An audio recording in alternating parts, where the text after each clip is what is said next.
Bonjour à tous, bienvenue dans cette nouvelle vidéo sur ma chaîne YouTube et on se retrouve aujourd'hui avec mon nouveau micro pour la critique de Planète des Singes, le nouveau royaume, le dernier film que je suis allé voir au cinéma. Dans cette première partie, sans spoiler, je vous dirai tout simplement mon ressenti sur le film, qu'est-ce que j'en ai pensé. Et puis après on fera une partie spoiler, parce que là la partie spoiler se mérite très clairement parce qu'il y a beaucoup de choses à spoiler dans ce film.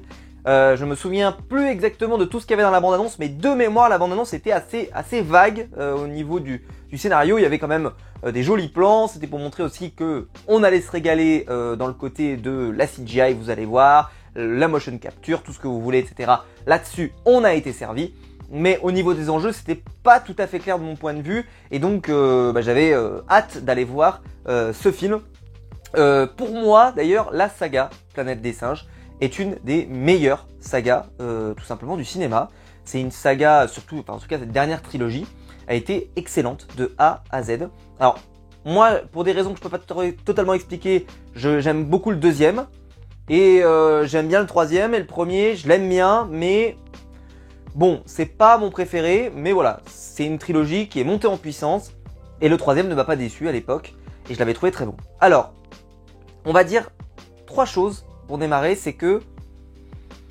De quoi ça parle? Alors, si je devais résumer, et à mon avis, résumer, ça sera pas si évident, mais on va essayer de faire un résumé à peu près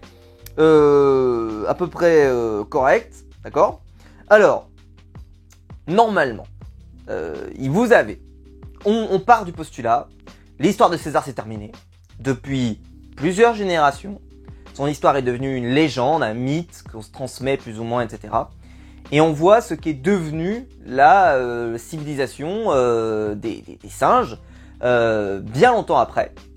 Et on va suivre un singe, Noah, comme Yannick, oh quelle blague, qui vit dans sa tribu, une tribu qui a un peu comme un, vous savez, comme un particularisme régional, vous voyez ce que je veux dire? C'est-à-dire voilà, il y en a certains, ils ont voilà, je sais pas, un sport national, un sport régional particulier, la pelote basque ou je sais pas quoi, et eux chez eux, c'est le dressage d'oiseaux, d'aigles, voilà, c'est leur spécialité, voilà, tout simplement. Donc ils portent à la main, tu vois, un bandage pour faire. Alors ça fait très, j'ai des références, attention, d'un autre temps, mais ça fait très Dinotopia quand vous les voyez faire ça comme ça là, ils se mettent comme ça, et puis ils attendent que le truc se pointe et que ils se pointent ou ils se pointent pas, et puis s'ils se pointent, il y a des risques qu'ils te défoncent la tête. Donc bon, voilà, ça fait très Dinotopia. Des références peut-être que vous avez pas, parce que c'est un film qui commence à avoir un certain temps, mais voilà, ça m'y a fait penser. Et en fait, Noah va voir un autre peuple de singes venir attaquer son village, tout détruire. Ils vont y foutre le feu, etc., etc. Ils vont récupérer un nombre de survivants qu'ils vont emmener au sein d'un royaume dirigé par un nouveau César, alors qui n'est pas le César qu'on a connu évidemment parce qu'il s'est passé plusieurs générations, mais un mec qui se prend pour César, mais qui est même plus loin, c'est qu'il se prend pour César dans une version romaine de César, puisque il acquiert de la culture, on va dire, à travers les histoires qu'ont laissé les Romains derrière eux, et donc il y a un peu une sorte de mélange entre le César qu'on a connu, le César qui veut l'émancipation des singes, etc., mais qui veut essayer de vivre en communauté avec les hommes, etc., etc. Bon, bref, peu importe. Et aussi le César un peu imperator, qui a l'imperium, etc., vraiment le César, et ça amène un peu un régime plus ou moins, alors il se considère comme, vraiment on dirait que c'est un roi, il a une couronne, etc., etc., sauf que si jamais il avait suivi ses cours d'histoire, il saurait que César n'est pas un roi, il le saurait, c'est quand même important, mais bon c'est pas grave, c'est probablement que le livre il est mal traduit, il va falloir le relire quand même, il va falloir relire un petit peu entre deux eaux, mais bon c'est comme ça, et donc César va me faire la misère un peu au peuple de Noah, et Noah va essayer peut-être de contrecarrer ses plans, de le libérer, on va voir, bon ça va être une aventure ensuite, voilà, parce qu'il va se retrouver tout seul le pauvre, le bougre, il va se retrouver tout seul. Je vais pas y aller par quatre chemins, je vais pas prendre de pincettes. C'est le meilleur blockbuster de l'année, je pense. Est-ce que c'est l'un des meilleurs films de l'année? Je pense pas, mais c'est le meilleur blockbuster de l'année, sans aucun conteste. Le film dure, alors je voulais regarder, il dure 145 minutes. Ça veut dire 2h15. 2h15, c'est quand même 2h25 d'ailleurs. Oui, 120, pardon, 2h25. 2h25. C'est quand même assez long pour la durée d'un film. Je ne les ai pas vus passer. C'est exceptionnel. La façon dont le scénario a été construit, c'est fabuleux. Alors, la motion capture est toujours très belle. Ça c'est dit. Mais, ok, il y a de la motion capture sympa. C'est très bien fait.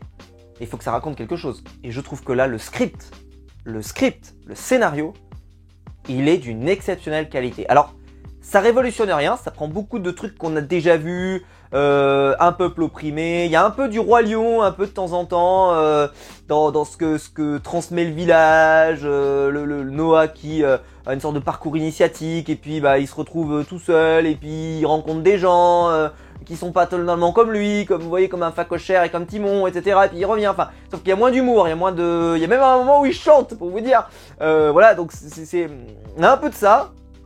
Il y a un peu de Black Panther, il y a un peu de plein de trucs. Enfin, c'est une œuvre un peu qui mélange, il y a un peu de Mad Max. C'est une œuvre qui a mélangé plein de petits trucs.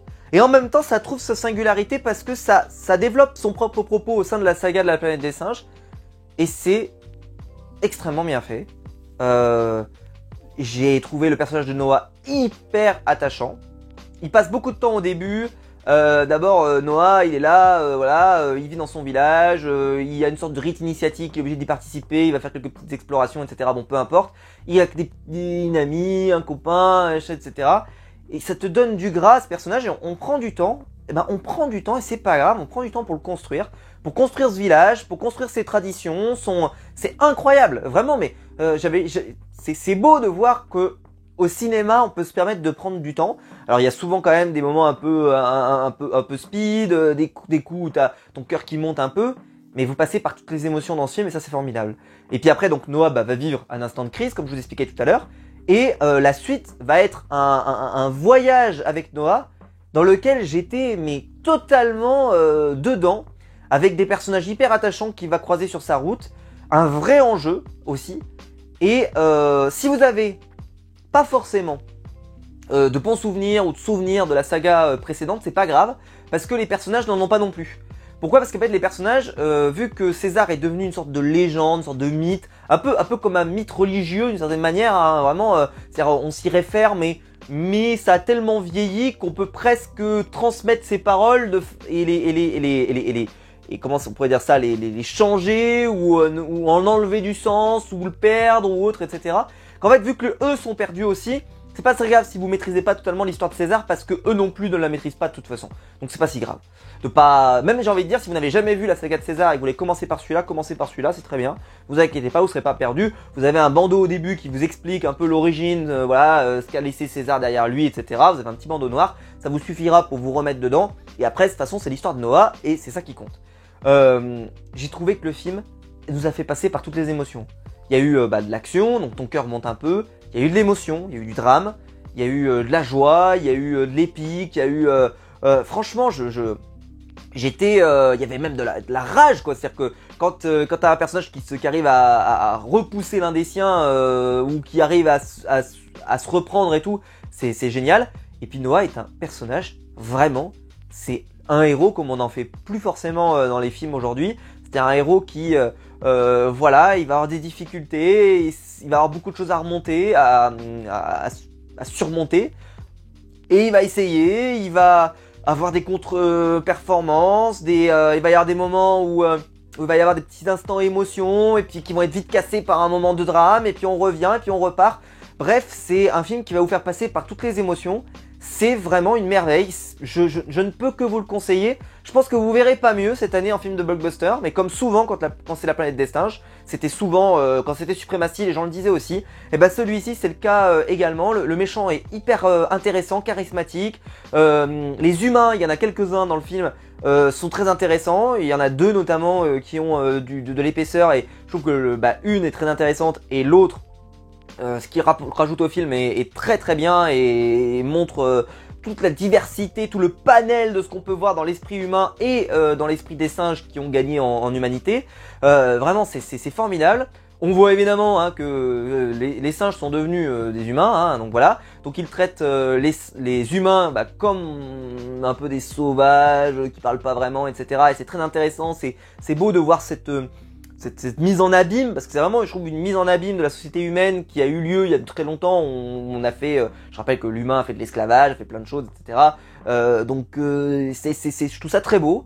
C'est vraiment très bien fait. C'est une des sagas les plus intelligentes, j'estime que comme ça, un peu de grand public.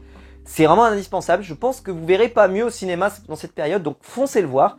Si vous avez voilà envie d'aller voir un bon film de cinéma, ça dure 2h25, vous allez pas perdre votre argent, croyez-moi. Vous allez vous régaler.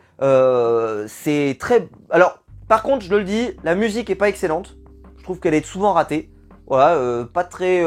C'est-à-dire qu'elle est là, elle accompagne ce film, mais elle ne sublime rien. Mais l'histoire est très bonne, donc c'est bien. Le scénario est suffisamment efficace pour qu'on se dise pas ah cette musique elle est pas assez bonne.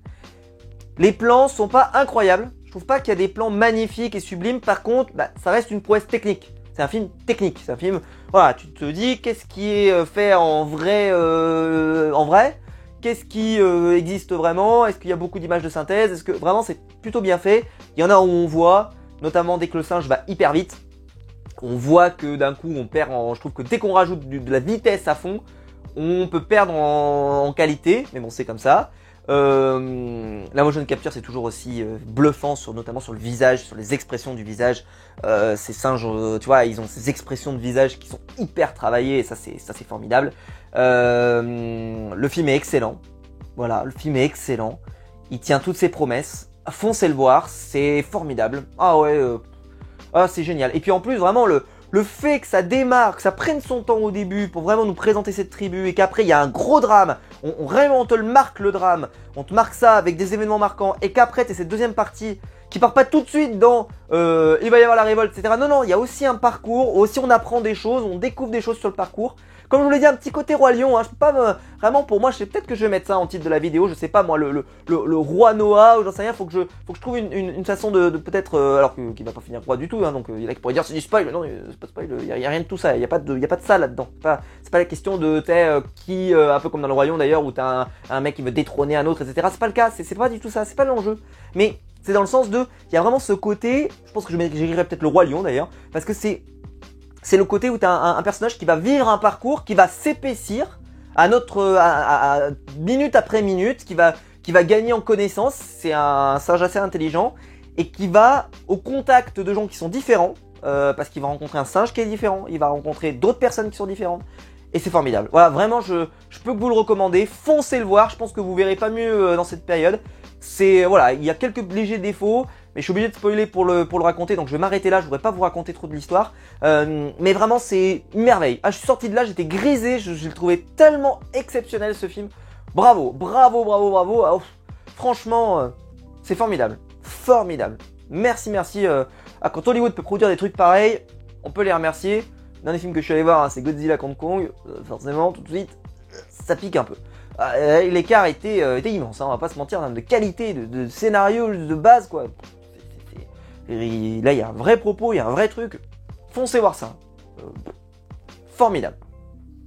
On passe maintenant en partie spoiler de la vidéo. Donc si vous n'avez jamais vu le film et que vous voulez pas vous faire spoiler, vous pouvez quitter la vidéo ici. Et pour les autres, on va passer en partie spoiler. Alors maintenant que je peux rentrer en partie spoiler, je vais vraiment m'intéresser à 3 ou 4 points précis pour vraiment rentrer. Alors, vous le savez, donc Noah est un personnage qui vit dans cette tribu qui élève des aigles, etc. Toute sa tribu va se faire massacrer. Enfin, massacrer. Ils vont se faire soit enlever, soit son père va se faire massacrer, qui s'appelle Koro.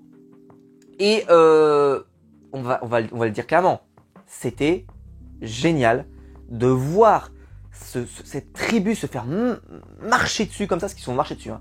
T'as vraiment une armée comme ça qui arrive avec des chevaux et tout, ils se font démonter. Mais vraiment, ils se font démonter. Et ils se font démonter en règle. Et franchement, j'ai adoré. J'ai adoré. Ce passage-là, il est émouvant. Quand t'as Noah qui essaie de défendre son père dans l'arbre et tout, qui tombe. Vraiment, comme je vous l'ai dit, il y a un côté roi lion, et ça, bah, je pouvais pas trop l'expliquer en partie spoiler, mais il y a vraiment ce côté roi lion quand tu le vois tomber, t'as l'impression que t'as ce Scar qui arriverait comme ça, qui te ferait longue vie au roi, et comme ça qui le pousse, tu vois. C'est avec les flammes derrière, enfin c'était beau quoi. Et puis après Noah qui le lendemain découvre la carcasse de son père et qui l'enterre, tu vois. Alors Simba ne l'enterrera pas son père, mais il y a ce même côté touchant comme ça là. Waouh, c'est formidable. Oh, exceptionnel, exceptionnel. Ce début de film où tout le début on nous introduit des personnages, on nous présente la tribu, on nous waouh, formidable. Ça n'est pas du temps perdu. C'est du temps qui te donnera envie d'aller suivre ce qui va lui arriver à Noah. Et quel personnage attachant. Oh là là là là là. Mais vraiment, je n'avais qu'une seule envie, c'est qu'il y arrive. Hein. Je peux vous dire que j'étais derrière lui. Je disais, Noah, tu vas lui casser la tête là, ce gorille là. Là, tu vas lui péter les dents. Mais vas-y. Ah putain, Rocky Balboa, j'étais en mode, vraiment, ça m'a fait le même effet. C'est quand il s'est retrouvé en face de lui, je lui dis, mais tu vas le noyer, cette saloperie, mais vas-y. Ah, mais vraiment la haine, j'avais la haine. J'avais envie qu'il décède. Mais violent, c'est vraiment un truc, c'est pas propre. Ah, pas propre. Ah non, pas propre, faut pas que ce soit propre. Faut vraiment que ce soit dégueulasse. Et d'ailleurs, la conclusion est excellente, je le dis maintenant, mais la conclusion est excellente. Ensuite, bah, donc Noah va partir à la recherche donc de sa mère notamment, mais aussi du reste de son peuple. Sur le chemin, il va tomber donc sur deux personnes. Donc le premier, c'est comment il s'appelle? Donc Raka, voilà, qui est un orang-outan. Bon, qu'est-ce que je peux dire sur Raka? Personnage qui lui croit au texte laissé par César à l'époque, et les échanges qu'ils ont entre les deux sont hyper intéressants. Et t'as l'impression que le script, c'est exceptionnel dans aussi peu de phrases qu'ils se disent, parce que c'est pas des gens qui parlent beaucoup, qu'ils arrivent à se dire des choses aussi intéressantes. C'est pour ça que je vous ai expliqué que le scénario, mais surtout le script, est vraiment excellent, parce que cette rencontre-là, je trouve qu'elle est formidable. En 5 minutes, tout est dit. Waouh, quelle efficacité! Oh, c'est incroyable. Des fois, il y a des films, ça tourne autour du pot pendant 20 jours. Là, t'as l'impression que ça a été écrit à la perfection pour que ça soit d'une efficacité redoutable. Formidable. Ensuite, il va tomber donc sur une fille, Uben, qu'il avait déjà vue auparavant, mais qui là, très clairement, vient à sa rencontre. Et il va découvrir que ces personnes, enfin que les humains, peuvent parler. Ce qui est très très drôle d'ailleurs, parce que t'as la même réaction que quand un humain découvre qu'un singe peut parler. Et bah là, eux, c'est qu'ils ont tellement pas vu d'humains parler depuis tellement longtemps, que pour eux, ça leur paraît surprenant. Il y a la même réaction, je te le dis, il y a une mise en abîme, j'expliquais tout à l'heure en partie no spoil, mais il y a une mise en abîme de notre propre réalité qui est assez formidable.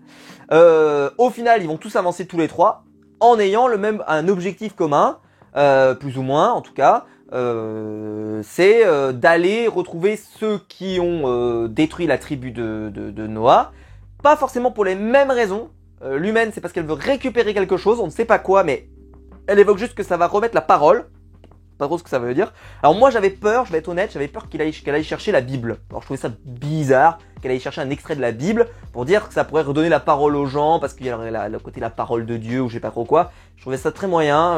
Je sais pas, je trouvais bon, j'étais pas trop fan du concept.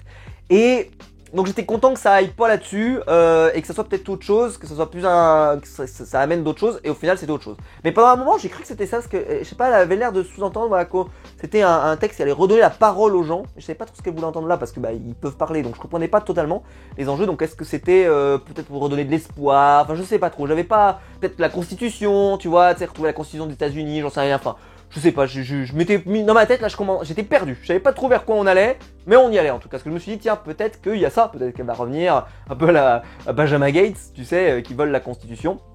J'en sais rien, mais bon, peut-être. Et vous savez, le texte de la Constitution aux États-Unis, il y a un côté un peu inspirant dedans, etc., etc. Peut-être que ça aurait pu aider, je n'en sais rien, mais je suis pas certain. Même si je trouvais ça bizarre de se sacrifier pour un vulgaire bout de papier, donc je me disais bien qu'il y a d'ailleurs d'autres enjeux importants. Et effectivement, il y avait plus d'enjeux que ça, mais c'est vrai que j'avais du mal à savoir vraiment ce qu'elle voulait chercher. Et c'est bien parce que ça m'a tenu en éveil, ça m'a tenu curieux, parce que je savais pas vraiment où on allait, surtout qu'elle semblait toute seule, on savait pas trop, enfin voilà, ça m'intéressait. Ils vont donc là apprendre à se connaître, à discuter un petit peu, à échanger, et donc ils vont partir tous les trois. Là, cette fille qui s'appelle May va rencontrer d'autres gens de son peuple, d'autres humains, qui vivent comme ça dehors, etc. Et là, ils se font eux aussi massacrés, capturés par le même assaut que celui qui qui avait fauché la tribu de Noah. Il va y avoir cette scène formidable, Noah part avec son cavalier comme ça, avec son cheval, là, bam bam bam, et il attrape la fille. Elle est formidable cette scène, elle est extraordinaire. D'ailleurs, elle fait penser un peu à un côté Jurassic Park 2, où ils sont dans les hautes herbes comme ça, là, c'est magnifique. Où elle se lève comme ça et, enfin, magnifique. Ah là, j'étais, je m'en plus, je trouvais ça trop beau. Il part avec, l'orang-outan part aussi derrière, c'est formidable. Et là, ils abandonnent leurs chevaux. Et voilà, malheureusement ils partent sur un pont et là ils se font capturer. L'orang-outan, donc comment il s'appelle déjà, je l'ai dit, Raka, c'est ça. Raka finit par être noyé. En fait, il part dans l'eau. Cette scène est formidable, elle est sublime. Franchement, j'étais à deux doigts de chialer. Et pourtant, c'est un personnage qu'on voyait depuis pas si longtemps que ça. Et j'ai trouvé tellement bien fait, tellement bien incarné, d'une humanité. Je sais que c'est paradoxal de dire ça, mais d'une humanité, c'était très beau. De vouloir découvrir quelqu'un d'autre qui lui-même est surpris quand elle ouvre la bouche. Fait, pardon, comment ça vous avez parlé, enfin, etc. Enfin, c'était formidable. Le moment où il trouve le télescope aussi, c'est vraiment très très beau. Et puis bah là ils se font donc à ce moment-là sur le pont, bah il disparaît dans l'eau noyée. Et là ils se font capturer les deux. Et ils partent vers là une sorte de camp travailleurs / un peu esclaves, un peu voilà. Alors c'est sûr qu'ils s'inspiraient des Romains, à l'époque il y avait de l'esclavage, donc on peut se dire qu'il y a une forme de logique. Et sauf que c'est un peu un paradoxal par rapport au propos qui est tenu, où c'est singes unis, singes ensemble, singes voilà, qui reprend un peu les propos de César lui-même, sauf que voilà, César avait pas ce côté forcément dictateur, tu vois. Bah là il y a ce côté dictateur, ce côté roi qu'il a certainement retiré des empereurs romains, ou en tout cas de l'imperator romain ou de l'imperium romain, etc., etc. Dans sa version, parce que ça dépend quels écrits ils ont récupéré pour s'en inspirer. Ce qui s'inspire évidemment de ces personnages-là, ce qu'il le dit, il dit je veux qu'on me lise de l'histoire romaine, c'est bien. Il aurait mieux fait de lire les Lumières, j'en sais rien, par exemple, tu vois, ça aurait peut-être été mieux, mais bon, on ne critiquons pas. Et donc il lui lit ça. Et donc il devient une sorte de monarque comme ça qui tombe dessus. Et donc ce monarque, donc c'est Proximus, donc Proximus César, hein, voilà, comme un peu ça fait un très nom romain avec des noms us, comme ça fait des très noms romains. Et il veut ouvrir une porte dans lequel à l'intérieur il pourrait y avoir des technologies de l'humanité avant son effondrement et qui pourraient lui donner un avantage certain et faire passer un step d'évolution aux gorilles, aux singes, etc. Et donc il le fait pour tout le monde, etc. Bon, Noah n'est pas particulièrement convaincu, on ne l'a fait pas à Yannick. Et donc, et ben là il y a un petit côté Spartacus des familles par exemple. Je pense que c'est obligé que ça soit référencé à Spartacus. Alors, je peux pas en parler trop avant, mais je pense que si je le mets dans le titre, je sais pas, on va considérer que ça spoil pas, j'en sais rien. Ça dépend si vous connaissez bien l'histoire de Spartacus. Mais ce moment où il monte la paroi, alors dans Spartacus c'est l'inverse. Sur le mont Vésuve, ils descendent la paroi avec alors qu'on pensait que c'était pas possible, etc., etc. Mais il y a ce même sentiment, et puis ça révolte tout le monde se révolte, et puis après ils font exploser le barrage, donc ça fait que l'eau se rentre dedans. Le plan est très très beau. Après il y a ce combat entre Noah là et l'énorme gorille là, putain, j'avais qu'une seule envie là, c'est qu'il le fracasse. Je peux vous dire que j'ai jamais eu autant envie qu'un gorille meurt sur la planète, vraiment, mais purée, je pouvais pas le blairer cette saloperie. Ah purée, quand je l'ai vu se noyer, j'étais là, il s'est noyé, tant mieux. Alors je sais, vous allez me dire, on se sentait venir qu'il allait canner, mais je m'en fous, c'était beau de le voir canner comme ça, c'était très beau. Parce que il y avait ce côté, il voulait vraiment le buter, et là Nora qui arrive à s'en sortir parce que lui il est assez fin pour passer et que l'autre peut pas passer, et que là tu le vois se noyer, tu le vois désespéré, et Noah qui est là et qui le regarde se noyer, c'était beau, c'était épique, c'était tu vois là vraiment le mec qui te regarde comme ça, enfin franchement je me suis dit il va lui dire longue vie au roi, alors ça y est, un truc comme ça là, le roi lion, putain, mais ça aurait été trop beau. Bref, c'était formidable. Ensuite il monte, et là donc le peuple qui de son village avait réussi à survivre, il monte jusqu'en haut, là où ils étaient rentrés, sauf que eh ben voilà, hein, Proximus lui il a survécu aussi, voilà. Et là il se retrouve en face à face, c'est ce que je vous expliquais dans le côté un peu Black Panther, un peu voilà, c'est à ce moment-là où tu te retrouves dans un combat l'un contre l'autre. Et là c'est le moment où c'est très très beau, c'est pour ça que je vous dis le scénario, mais très très bien fait, où il va faire Dinotopia, clac, il met son bras comme ça, et là t'as les faucons, les aigles pardon, qui vont venir, côté Seigneur des Anneaux, mais qui vont venir s'attaquer comme ça à César, enfin pas version de César, mais bon peu importe. et ils vont se jeter sur lui, ils vont le dévorer, et il va tomber du haut de la falaise. C'est vraiment très beau, vraiment très beau, hein, vraiment très beau. J'ai adoré aussi le passage donc de l'échange entre le premier humain, donc l'humain homme, et la Mae, je sais pas comment on dit, je sais pas trop comment on dit, qui ont une vision très différente, où il dit en gros lui, c'est bon de toute façon, nous on a perdu, on s'est fait battre, il faut qu'on en ait conscience, ça fait un moment déjà qu'il faudrait qu'on en ait pris conscience, qu'on a pris une raclée, qu'on est en train de se faire dévorer, etc. Et que là il faut trouver une autre, voilà, moi j'ai trouvé limite une autre vie, où je suis là, je lis des bouquins, etc. Je peux probablement te sauver la vie si tu continues de faire pareil. On a perdu quoi. Et puis elle a pas renoncé. Et il y a ce moment un peu de... Et donc elle va finir par le tuer d'ailleurs, mais cette scène est incroyable où elle le prend comme ça et elle l'étrangle parce que elle est sans pitié alors qu'on pourrait s'attendre que les humains se soutiennent. Et pas tellement, ils sont pas tous sur le même bateau, tu vois, ils sont pas tous dans le même état d'esprit. Et c'est formidable.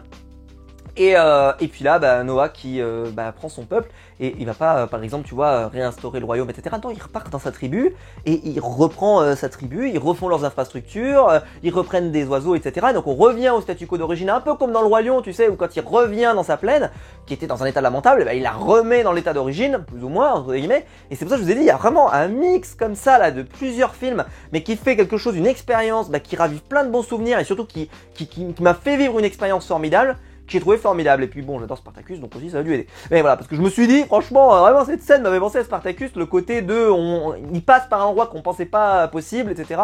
Je l'ai trouvé vraiment très beau. Bref, un film exceptionnel, un film parfait, je pense, voilà. Alors, comme je le disais, dans les bémols, déjà, la musique, je trouve que la musique est toujours assez peu appropriée, voire même ratée. D'ailleurs, quand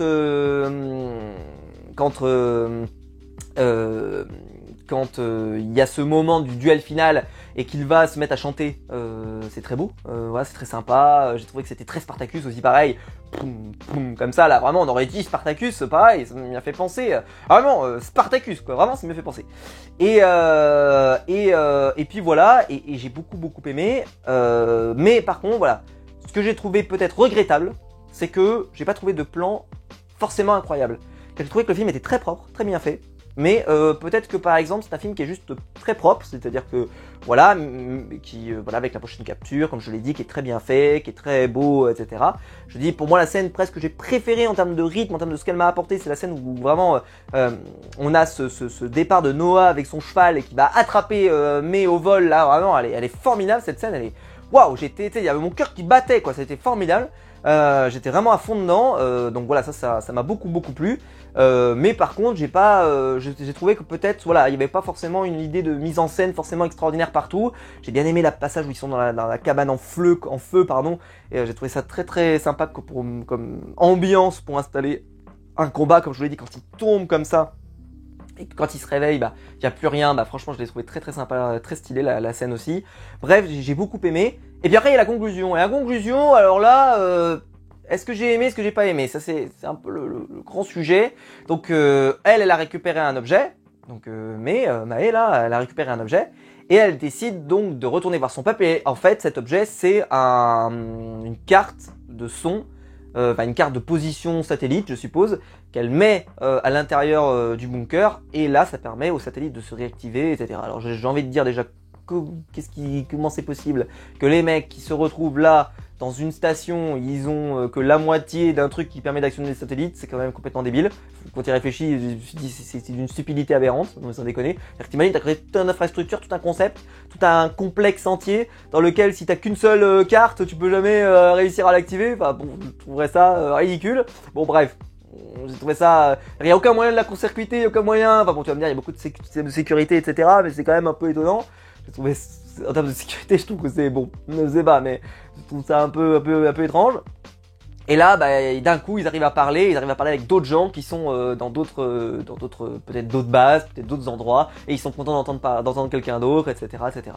Et j'y avais pas pensé. Je vais être honnête, j'y avais pas pensé. J'ai pas du tout pensé à cette éventualité des satellites, ça, je n'y pensais pas particulièrement. Même si à un moment on nous pointe quelque chose dans l'espace, mais je sais pas vraiment, parce que Noah, par exemple, il pense regarder l'espace comme ça, et t'as l'impression que il est inquiet de ce qu'il y voit. Alors est-ce que ça nous sous-entend que il y a, je sais pas moi, une station spatiale, etc. Je sais pas, c'était assez flou, assez nébuleux, je sais pas trop, ou alors est-ce que c'est juste qu'il a vu Saturne, parce qu'on voit qu'à un moment il voit Saturne en maquette, et que, par exemple, cette scène aussi qui était incroyable, ça je l'ai pas relevé tout à l'heure, mais la scène où quand il arrive et qu'il ouvre les livres, et qui voit ce qu'était la vie des humains avec ses congénères avant la révolte, quoi, avant la révolution, et c'est tout à fait l'expérience qu'on a nous quand on lit par exemple des textes comme le Code Noir, des textes quand on lit ou quand on regarde des tableaux sur l'esclavage, etc. Et tu te regardes, tu te dis waouh, on a fait ça il y a 300 ans, mais il y a 300 ans, ils estimaient que c'était pas anormal, tu vois, que c'était pour eux logique,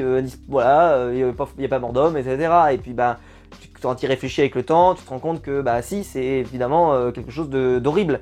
Mais à l'époque, ça l'était pas, c'était pas vu comme quelque chose d'horrible.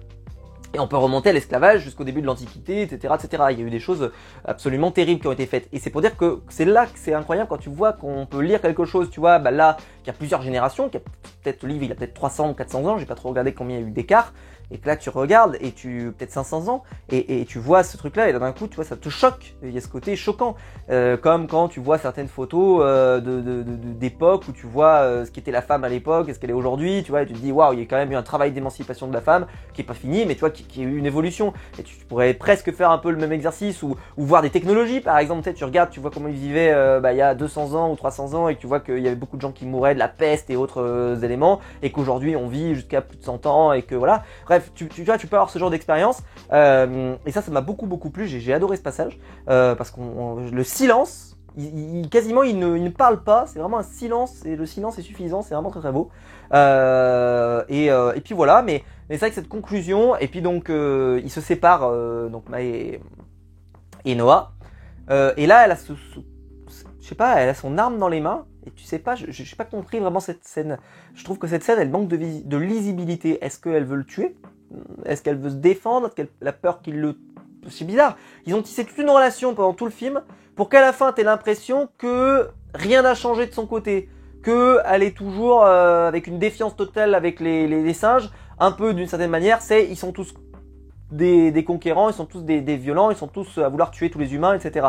Alors que Noah a plutôt prouvé le contraire, et a plutôt prouvé que c'était pas le cas, puisqu'il lui a sauvé la vie, etc. Et j'ai trouvé cette scène, je trouve qu'elle manquait de lisibilité, c'est ce qui m'a déçu dans cette fin, c'est qu'elle a manqué de sens. Alors peut-être que vous avez vu un sens, dites-moi dans les commentaires, ça m'intéresse, mais c'est vrai que j'ai eu du mal à vraiment en percevoir l'intérêt, et ça c'est un peu dommage. Mais sinon voilà, franchement, excellent film, allez le voir, foncez, c'était vraiment super, je me suis régalé, 2h25 de pur bonheur, franchement, foncez le voir, c'est exceptionnel, c'est un sprint, ça va de A à Z, c'est pas un film qui va vous prendre des trucs métaphysiques et faire semblant que c'est, non, c'est un film qui va de A à Z, qui développe des concepts, ces concepts sont assumés, on nous met des détails au début, ça sert à la fin, bref, un script, un scénario bien foutu.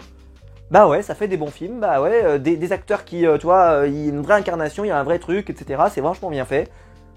Que demande le pub? Bah ouais, vous voyez, par exemple, il n'y a pas d'humour débile dans ce film, tu vois, il n'y a pas de trucs à vannes, machin. Non, c'est un film premier degré, un truc, voilà. Et ça en fait pas un film mauvais, tu vois, il n'y a pas obligé de mettre de l'humour Marvel partout, parce qu'aujourd'hui, tous les blockbusters mettent de l'humour Marvel partout. Mais il n'y en a pas besoin, tu vois, là, il n'y en a pas besoin. Ça, c'est la preuve, voilà. Faut à un moment donné, il faut se rendre compte de ça aussi. On n'est pas tous comme ça. Voilà. Tous à vous. Là, très bien. Bravo. J'espère que la vidéo vous aura plu. Si c'est le cas, vous pouvez la liker, vous pouvez vous abonner, vous pouvez la partager sur les réseaux sociaux. Il y a le bouton rejoindre juste en dessous pour donner mon soutien. Et je vous en remercie. Et quant à nous, je vous attends en commentaire évidemment. Pour me dire ce que vous avez pensé du film, etc. Et quant à nous, on se retrouve très vite pour de nouvelles vidéos sur ma chaîne YouTube. Ciao.